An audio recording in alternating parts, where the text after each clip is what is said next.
C'est un grand bond en avant dans l'enquête sur la mort de Karina Gama de Souza. Le 31 mai, son compagnon Sylvain Kéroneur est arrêté à Antibes, où il réside depuis le drame.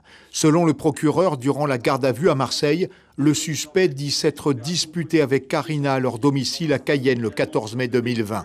Elle aurait pris un couteau, il l'aurait désarmée puis mis la main sur la bouche pour l'empêcher de crier et elle serait tombée inanimée. Le mis en cause dit avoir amené le corps au bord d'une crique près de la RN2 à Cacao où il a été retrouvé le lendemain. Transféré en Guyane, Sylvain Kéroneur a été mis en examen hier soir pour homicide par conjoint. On a une piste très sérieuse sur les causes de la mort, c'est une asphyxie mécanique.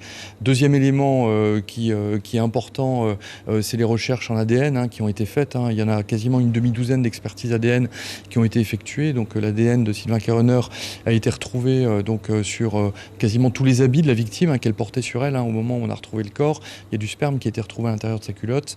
Et puis troisième élément qui a conduit, je pense, à cette mise en examen, puisque c'est les juges d'instruction qui ont décidé de cette mise en examen, c'est quand même un certain nombre d'incohérences dans les déclarations qu'il a faites aux enquêteurs. 3 enquêteurs de la section de recherche de la gendarmerie de Guyane ont travaillé à temps plein pendant 1 an sur cette affaire, assistés de techniciens et d'un expert.